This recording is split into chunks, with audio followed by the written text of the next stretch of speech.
खबर मैहर से, जहां हनुमान दर्शन के लिए निकले दंपति हादसे का शिकार, पति की दर्दनाक मौत। मैहर जिले के ताला थाना क्षेत्र में एक दर्दनाक सड़क हादसे में युवक की मौत हो गई, जबकि उसकी पत्नी घायल हो गई। बताया जा रहा है कि रविवार की सुबह करीब 4 बजे अनिल पटेल अपनी पत्नी रेखा पटेल के साथ मोटरसाइकिल से हनुमान जी के दर्शन करने के लिए घर से निकले। इसी दौरान सड़क किनारे झूल रहे एमसीबी के तार में अनिल पटेल का गला फंस गया, जिससे उनका गला गंभीर रूप से कट गया और वह सड़क पर ही घायल अवस्था में पड़े रहे। कुछ समय बाद वहां से गुजर रहे ग्रामीणों ने देखा और तत्काल अस्पताल पहुंचाया। अस्पताल में चिकित्सकों ने अनिल पटेल को मृत घोषित कर दिया।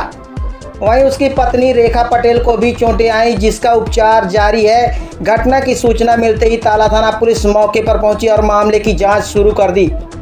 ग्रामीणों ने सड़क किनारे झूल रहे बिजली के तारों को भी हादसे का बड़ा कारण बताते हुए जिम्मेदार विभाग से कार्रवाई की मांग की है।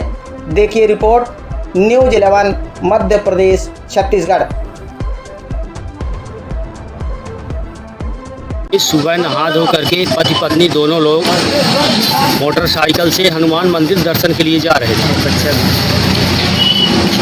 जिसमें से पीछे से मोटरसाइकिल वाले ने धक्का मारा इनकी मोटरसाइकिल में, और खंभे से तार टूटी हुई थी, वो लूज थी, वो इनके गर्दन में फंस गई और वहीं पे ये गिर पड़े।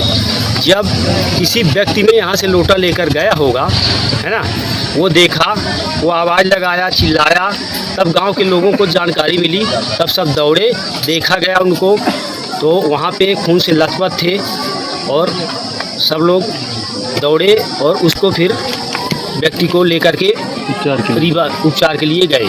जब ये तार से उलझ गए तो ये बताइए कि क्या करंट उसमें दौड़ रहा था? हाँ, करंट दौड़ रहा। लाइट तो अगर चालू होती तो लाइट तो थी उस वक्त, लेकिन अगर लाइट चालू होती उस तार में तो शायद कहीं जले भी होते या कि अदर आदमी को भी छूने से करंट लगता, तो ऐसा तो हमें महसूस नहीं हो रहा है। जिस तरह बाकी तार गले में फंसी है, तार का जॉइंट था जो वो गले में फंसा, उसके कारण यहाँ कटा। ये मृतक जो है क्या काम करते थे? ये मृतक बिल्डिंग की दुकान डाले थे रामगढ़ में।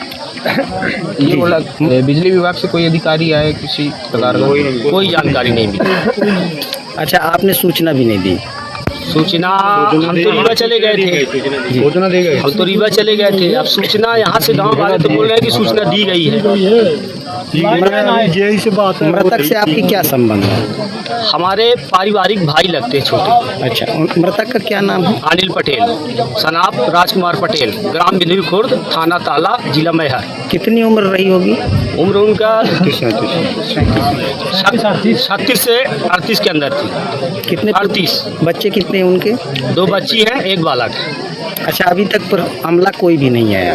जी कोई नहीं, प्रशासन की तरफ कोई प्रशासन की तरफ से जांच नहीं की है। आप क्या कहना चाहते हैं प्रशासन को?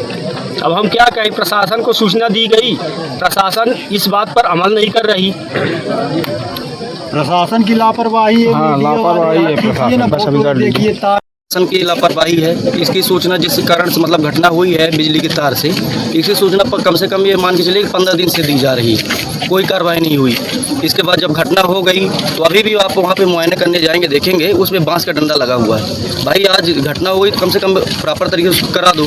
पूरे गाँव में भी आप देख लीजिए झूल रही बिजली की तार, यहाँ भी अभी तार लटक रही है, उधर बस्ती है वहाँ भी तार लटक रही है। नहीं, पोल से तार लटक रहा मतलब घर में छू रहा है। पोल का एक जो इसका क्राइटेरिया होता है कितने के रेंज में मतलब ये लटकना चाहिए, इसकी जो झोल है ऐसे है कि मतलब अब बताइए बाइक से टच हो गई तो क्या इसका मानेंगे आप? जी ये अभी मतलब प्रशासन का पूरा लापरवाही चल रहा है। प्रशासन को कहना क्या चाहिए? प्रशासन को कहना चाहते हैं कि जहाँ जहाँ क्रॉसिंग है, गांव है, तो वहाँ आप जेब्रा क्रॉसिंग लगाओ, क्रॉसिंग लगा दो तो टूटे तो उसमें कम से कम उसमें गिरे। भाई नीचे जाली होनी चाहिए, जेब्रा क्रॉसिंग होना चाहिए। ये घटना हुई तो क्या विभाग के कोई कर्मचारी? कोई कर्मचारी नहीं है, कोई कर्मचारी नहीं है। मौके में वो अपना काम करके चले गए, यहाँ दुख बांटने तक नहीं आए। आपका नाम? मेरा नाम सत्यम वर्मा। यही हमारा गाँव है, निवास मेरा है, खुर्द से हूँ मैं। हमारे पड़ोसी बड़े भाई हमारे।